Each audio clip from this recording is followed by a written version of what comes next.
All right, today we're jumping into something really special. It's a concept that's so much more than just a name for a deity. It's the living, breathing soul of an entire culture. We're talking about Jagannath Chetana. I mean, think about it for a second. What is the soul of a culture?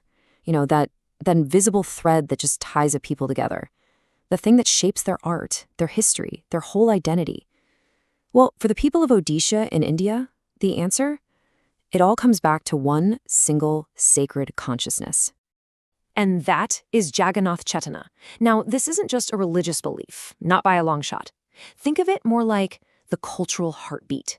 It's what connects Lord Jagannath to absolutely everything, from family festivals to the art and music you hear on the street. It's this deep, profound spirit that Odia writers have been trying to capture for generations. And today, we're going to see how 3 amazing novels show us its different sides. So let's dive in. Okay, so first up, let's zoom all the way out. Let's look at the biggest picture possible.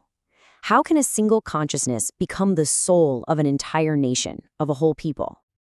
Well, a fantastic historical novel called Neela Shaila presents Lord Jagannath as exactly that. It paints this incredible picture of him as the absolute soul of the Odia nation. The whole story is this nail-biting account of a king's desperate fight to protect the deities from invaders. And this is where it gets really powerful. The book shows that protecting this wooden deity, well, it's not just about protecting a statue. It's so much bigger. It's about defending their very identity, their honor, their spirit. See, in this story, Jagannath isn't just a god. He's the undefeated hero of their entire history. So the key takeaway here? The nation's survival and the Lord's safety are literally the same thing. Okay, so that's the epic historical view, right? The big picture. But what about now? What happens when just one person, a regular person from today, comes face to face with this ancient power? What does that even feel like? Let's zoom in and find out. So now we're getting into that really intimate circle of understanding, that deeply personal, spiritual change that someone can go through. And for this, we've got to look at Gopinath Mohanty's masterpiece, Laya Bilaya. Oh, it's brilliant.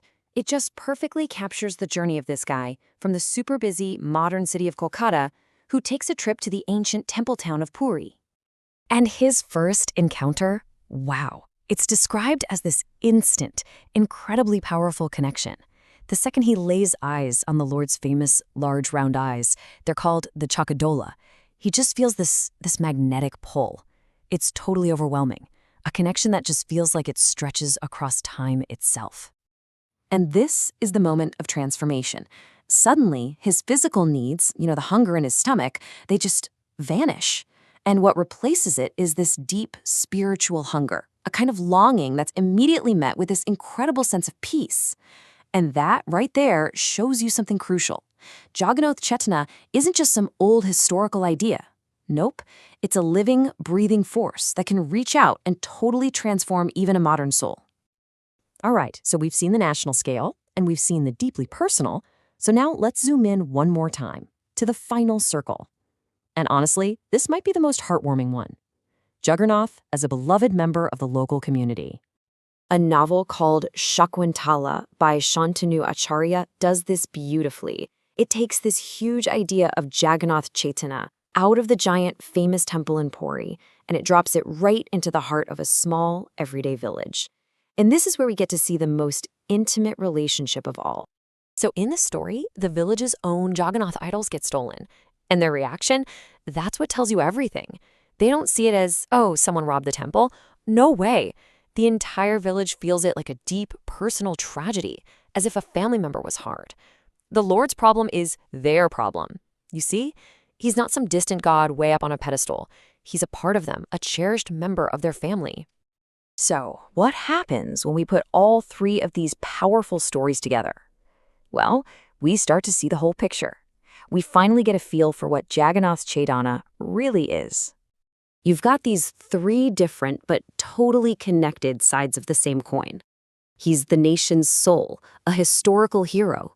He's a personal savior who can awaken any one of us.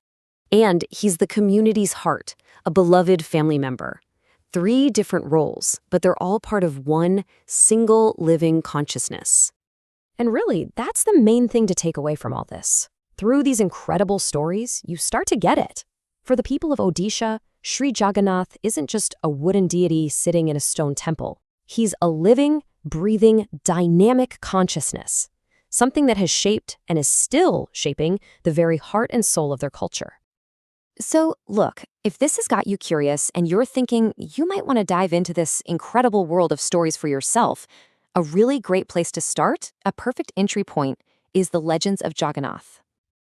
And that leaves us with one last thing to think about. For you personally, what's the living idea, the shared story, the consciousness that shapes the heart of your community? It's something worth thinking about. Thanks so much for tuning in.